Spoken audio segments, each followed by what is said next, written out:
If you're not in control, something else is. It's a truth most people ignore because it's uncomfortable. We like to believe we're the ones making the choices, calling the shots, steering the wheel. But look closely. Every time you hesitate to take action, every time you shrink back from an opportunity, every time you silence your own voice, that's not control. That's surrendering control to something invisible and destructive. And the most dangerous part, you don't even realize it's happening. Control is not about movement, it's about authority.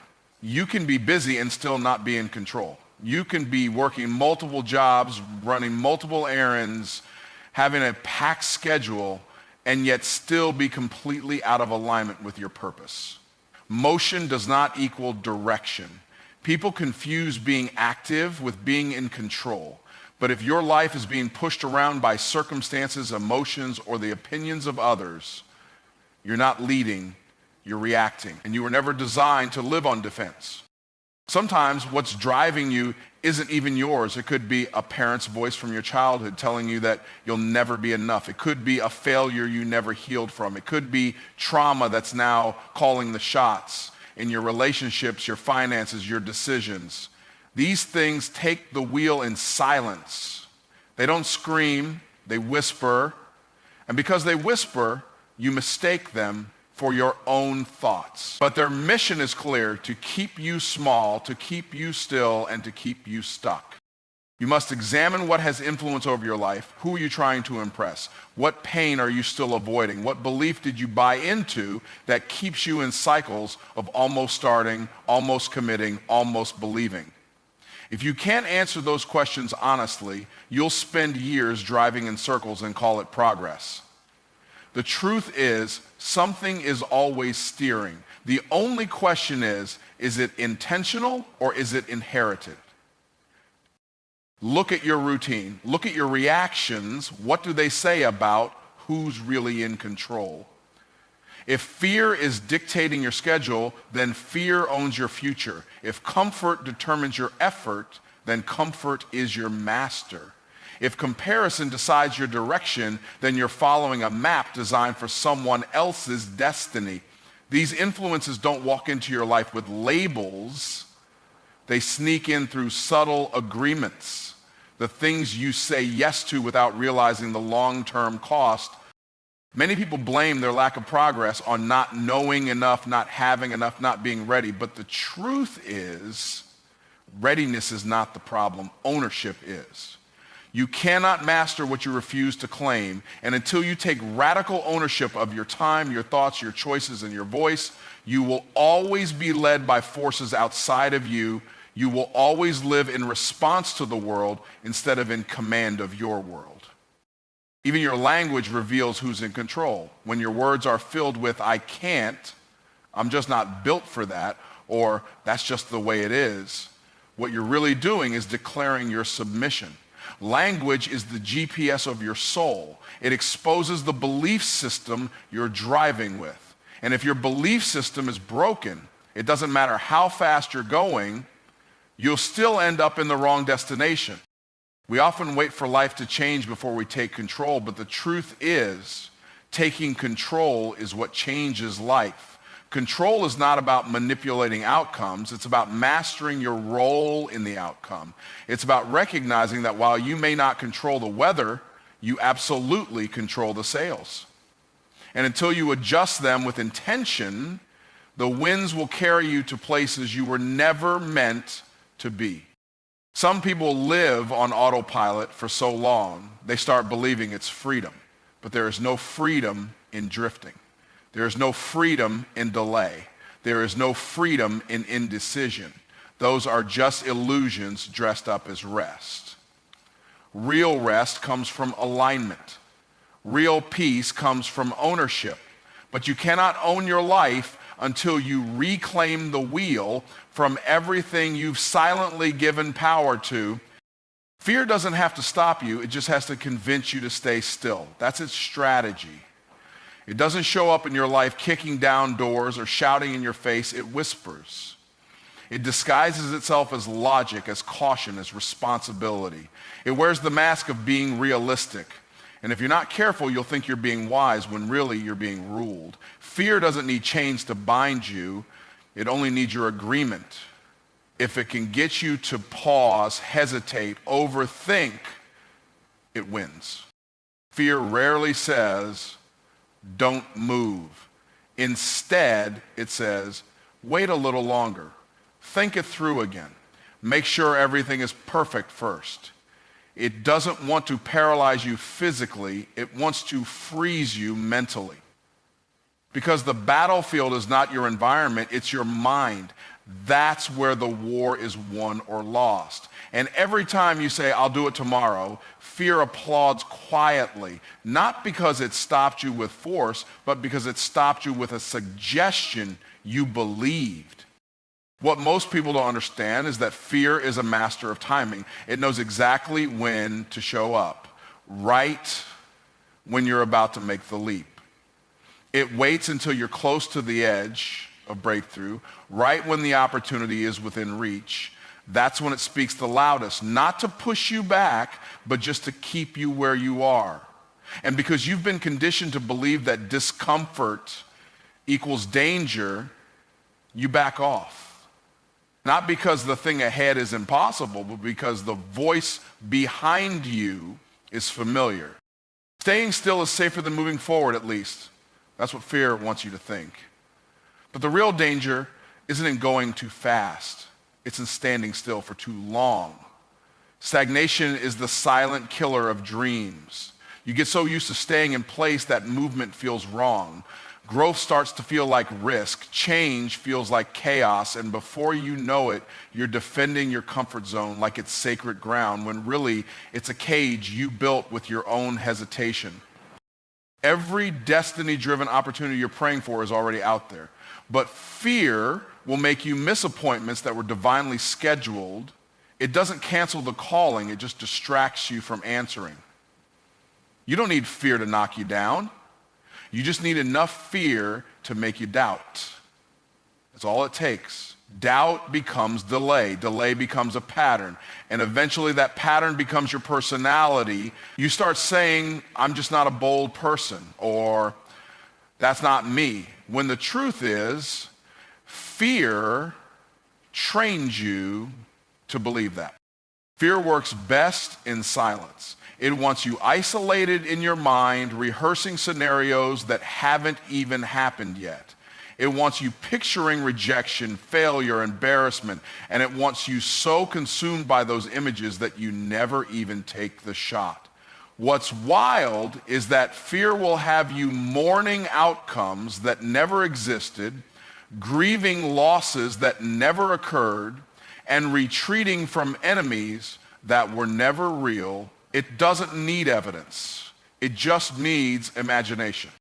It thrives in your internal dialogue.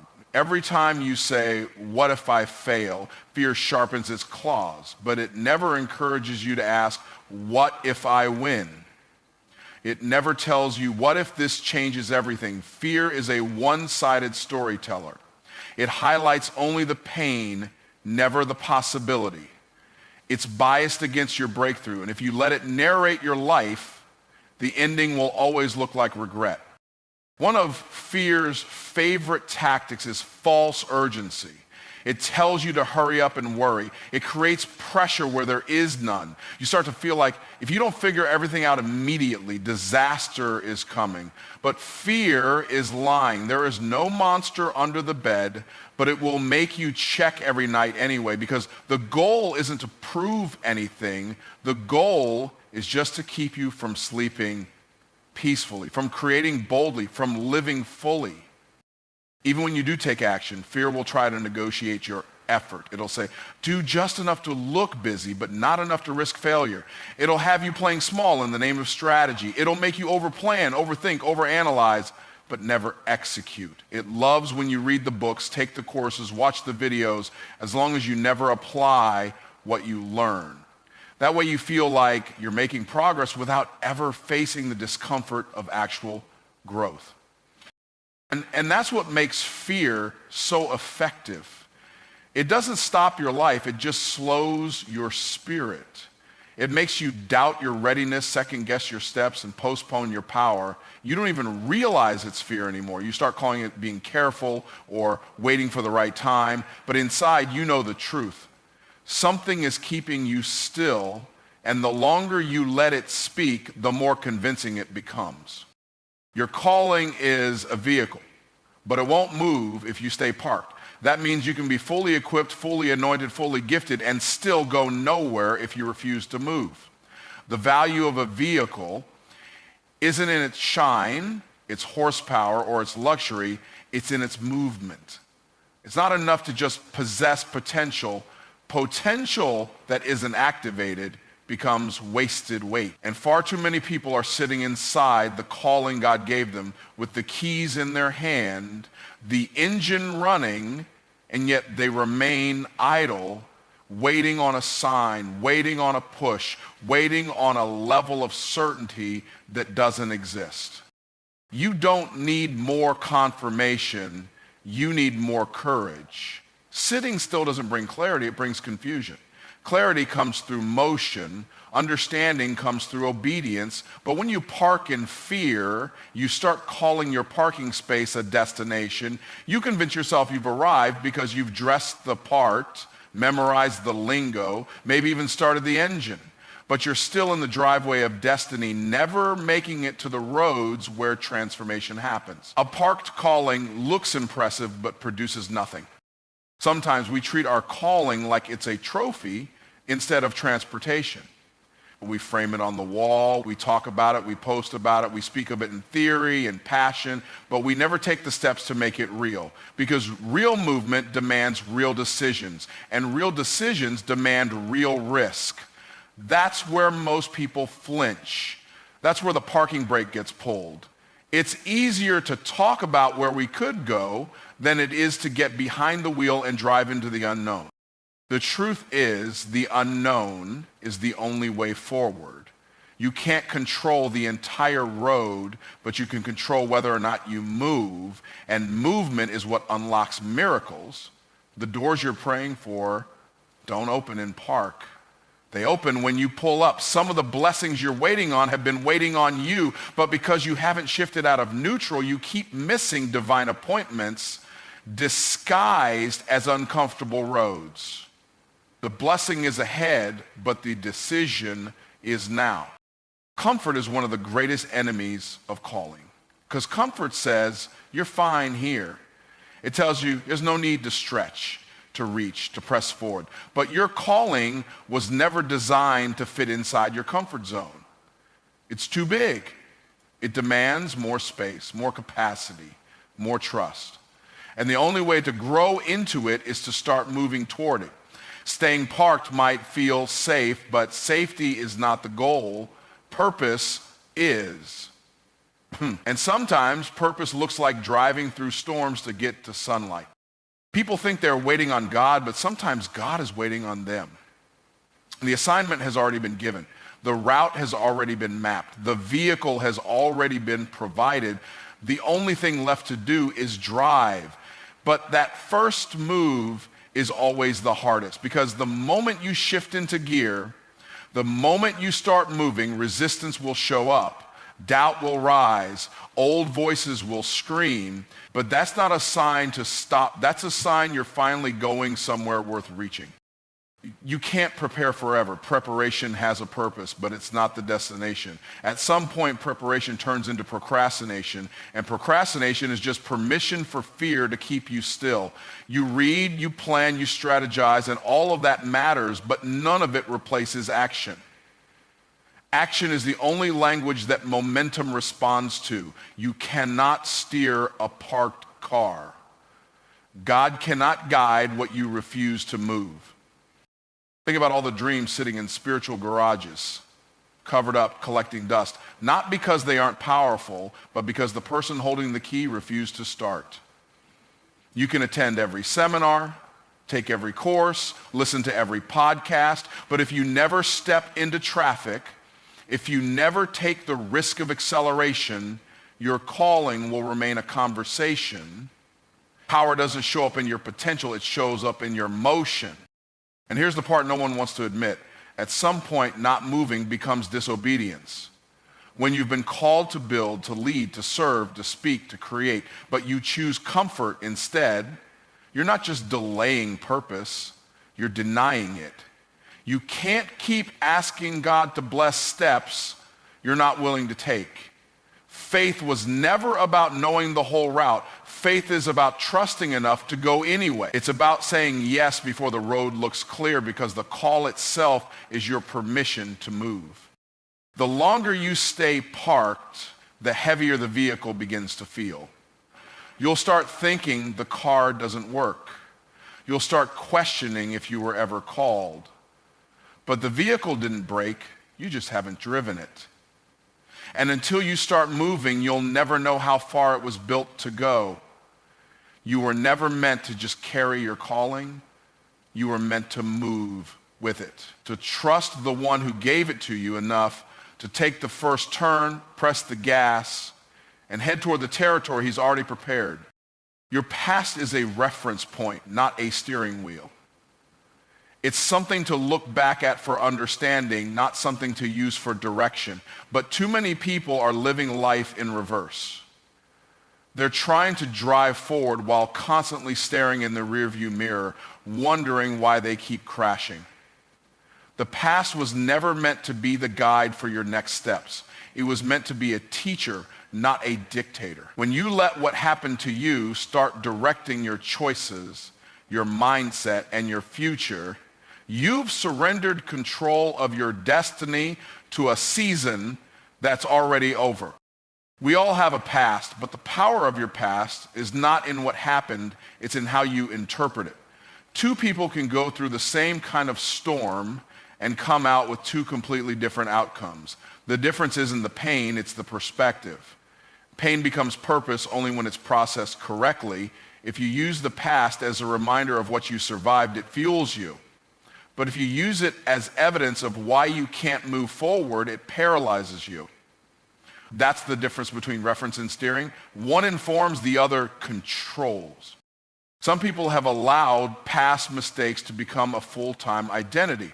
One wrong decision, one failed relationship, one missed opportunity, and suddenly that becomes the lens through which they see everything. So now they don't apply, don't try, don't dream, don't build, all because they've let a temporary failure take permanent residence in their thinking. The past is supposed to be a place of review, not residence. You visit it to learn, but you don't live there. When your steering wheel is gripped by what hurt you, your route becomes driven by fear. You avoid certain paths not because they're wrong, but because they remind you of pain.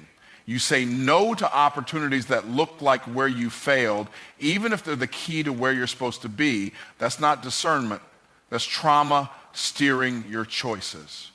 And until you deal with it, you'll confuse protection with limitation. Just because it looks familiar doesn't mean it's a repeat. Growth demands that you take the wheel back. And taking the wheel doesn't mean denying what happened. It means acknowledging it without allowing it to make your decisions for you. It means refusing to let guilt be your GPS. It means forgiving yourself for who you were when you didn't know better. Because every version of you, even the broken, lost, confused one, was doing the best it could with what it had. But that version doesn't need to be in charge of where you're going. Your calling isn't intimidated by your history. In fact, sometimes it was shaped by it. The problem is people spend more time regretting the past than mining it for wisdom. Every misstep carries instruction. Every detour carries revelation. But you can't access that if you're stuck reliving instead of relearning. The lesson isn't in the event, it's in the reflection. And when you reflect with intention, your past becomes a compass that points to power, not a chain that keeps you bound. Some of the greatest breakthroughs come from the very things you thought disqualified you: the addiction, the bankruptcy, the divorce, the loss. These things may have marked a moment, but they don't define your mission. What happened to you? Is it who you are? And if you don't separate the event from your identity, you'll build an entire life avoiding your own purpose because it reminds you of pain. But freedom starts when you stop letting the past speak louder than your future. It's time to stop rehearsing your history like it's a prophecy. Just because something happened doesn't mean it has to happen again. The enemy wants you so focused on the rear view that you miss the road right in front of you. But the road ahead is wide open. And everything you thought disqualified you is actually the evidence that you're called. The fact that you made it through what should have taken you out is proof that there's more ahead than behind. Your story has power, but only if you let it evolve. If you keep replaying the same chapters, you'll never get to the part where everything shifts. Healing doesn't mean erasing your past. It means learning how to carry it without letting it lead. It means using it to help others without letting it haunt you. It means being honest about it without being held hostage by it. The version of you that was hurt doesn't have to be the version that arrives at destiny. Your past will always have a place in your journey, but it doesn't belong in the driver's seat. It belongs in the glove compartment. There, if you need to look back for a lesson, but never in control of the direction. Because what's ahead of you is greater, wider, deeper, and more powerful than anything behind you. But you'll never see it if you keep driving in circles around yesterday when the road to your next level is calling you forward. Purpose belongs in the driver's seat, not pain, not procrastination. And yet so many lives are being steered by the very things that were meant to be overcome, not obeyed. Pain tries to take the wheel by reminding you of everything that went wrong. Procrastination grabs the wheel by convincing you that later is safer than now, but neither of those drivers are qualified to take you where you're called to go. They don't have a vision for your future. They only have a grip on your delay. Purpose, on the other hand, sees beyond the moment. It doesn't just respond to pressure, it leads through it. When pain is in the driver's seat, every decision is made through the lens of protection, not progression. You start making choices, not based on what could go right, but on what went wrong last time. You shrink opportunities down to your level of past disappointment. You say no to things that were meant to elevate you because you're still carrying the echoes of being let down. Pain doesn't care about your future. It only knows how to protect your wounds. And when it drives, it doesn't take you forward. It drives you in circles. Then there's procrastination. The smooth talker in the passenger seat, always whispering, "You've got time." It never argues with your dreams. It just delays them. It says, "Just one more day. You're not ready yet. Start after you feel more confident." But that day never comes. And while it seems like a small compromise, it robs you of momentum. Procrastination doesn't just waste time, it drains belief. Every delay is a subtle message to your soul that your dream doesn't matter enough to act on now. Purpose isn't loud. It doesn't beg for attention. It waits to be chosen. But when you put it in the driver's seat, everything shifts. Decisions become aligned with destiny, not just comfort. You start thinking long-term instead of short-term. You become less reactive and more intentional. The road may still be filled with obstacles, but you're no longer swerving out of fear. You're driving with clarity. You're leading with conviction. You're no longer asking for permission from your past. You're answering to your future. There's a cost to putting the wrong things in control. Some people haven't just delayed their purpose, they've designed a lifestyle around the delay. They've built routines, relationships, even careers around staying comfortable, and they call it stability. But true stability doesn't come from avoiding risk, it comes from alignment. When purpose drives, peace follows, not because everything is perfect, but because everything is pointed in the right direction. Pain will always have a voice. So will fear, so will doubt. But just because those voices are present doesn't mean they deserve to drive. You can acknowledge them without obeying them. Maturity is learning how to hear fear without halting, how to feel pain without folding, how to notice procrastination without nodding in agreement. And purpose gives you a filter. It tells you what matters and what doesn't. It helps you say no to good things so you can say yes to the right things. Living on purpose requires discipline. It means doing what you said you would do long after the mood you said it in has passed. It means choosing vision over emotion. It means showing up even when no one is clapping yet, because you're not driven by applause. You're driven by assignment. When purpose leads, you don't just work, you build. You don't just survive, you stretch. You don't just plan, you execute. But purpose can't drive if you don't trust it. And trust is built through action. The more you move in purpose, the louder it becomes. You stop second guessing, you stop comparing, you stop explaining yourself to people who weren't assigned to your lane. Because when purpose is in control, validation becomes optional. You're not looking for everyone to agree. You're looking to fulfill what was written. This is why procrastination is so dangerous, not just because it delays success, but because it delays clarity. You can't get clear about your assignment while sitting still. You have to move. Action reveals alignment. Purpose unfolds as you walk in it. But when you keep letting procrastination drive, you miss divine appointments. You forfeit momentum. You numb your own passion by overthinking your next step instead of taking it. And all the while, purpose waits. It doesn't leave. It doesn't expire. But it will sit in the passenger seat until you decide that obedience matters more than feelings, that calling matters more than comfort, that forward matters more than familiar. The moment you make that shift, the moment you grab the wheel and put purpose where it belongs, everything begins to align. Not because it suddenly got easier, but because you finally decided who's really in control. Start the engine.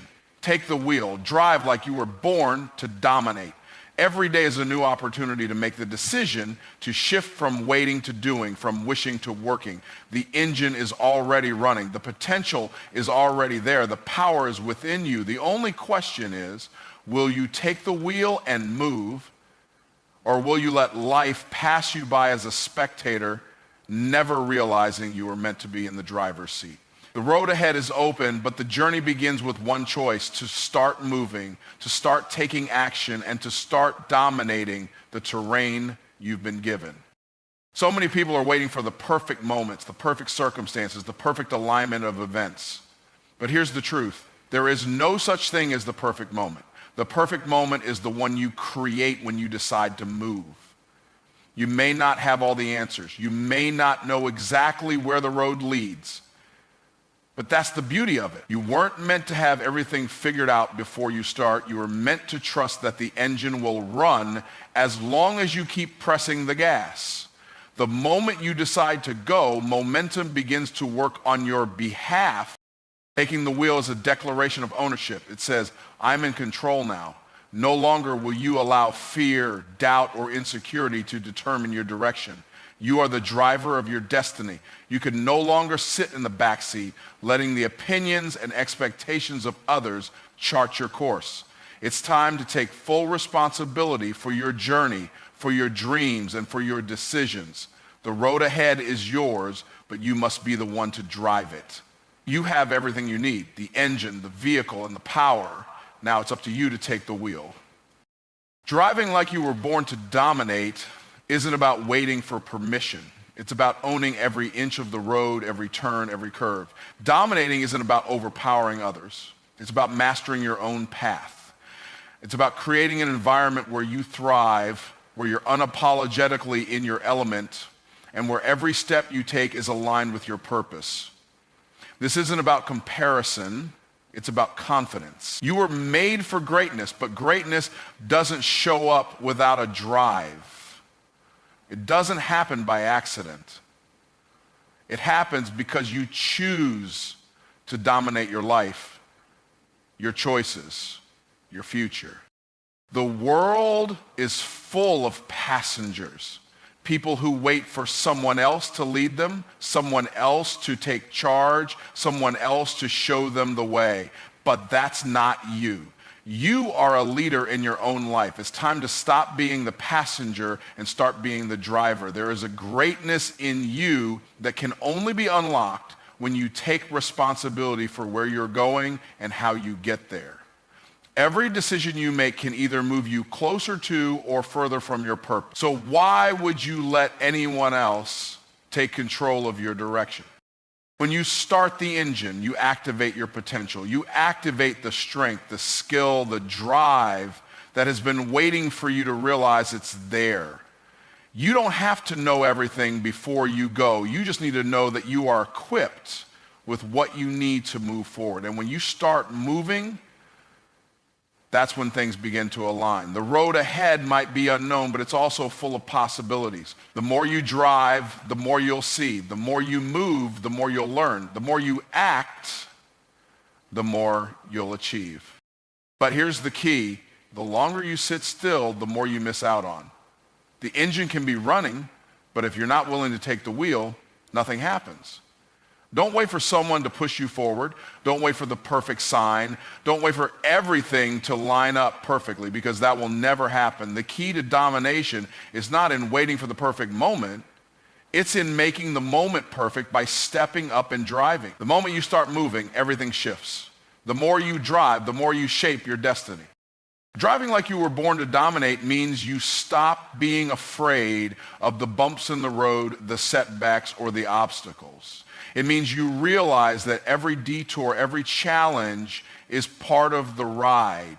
Dominance isn't about avoiding the difficulties. It's about handling them with confidence. It's about knowing that every obstacle is just another opportunity to show the world what you're made of. You are built for this journey. The challenges are just proof that you are moving in the right direction. Keep your foot on the gas and trust that every bump is pushing you closer to where you need to be. You'll have moments when doubt creeps in, when fear tries to convince you to pull over and stop. But that's the moment when you need to press the pedal even harder. The only way to break through fear is to drive straight through it. The more you lean into the discomfort, the stronger your resolve becomes. When you dominate the road, you don't let fear decide when you stop or go. You decide. Your past does not have the power to slow you down. Your fears do not have the authority to turn you around. You are the driver, and the only direction is forward. To drive like you were born to dominate is to understand that the journey isn't just about reaching a destination, it's about who you become along the way. It's about the courage you develop, the discipline you build, the confidence you forge. Every mile you drive adds to your growth, adds to your character, and adds to the legacy you'll leave behind. You were born to dominate this road. You were born to handle the turns, the straightaways, the traffic, and the challenges. The engine is running. Now it's time to take the wheel and drive like you were born to dominate.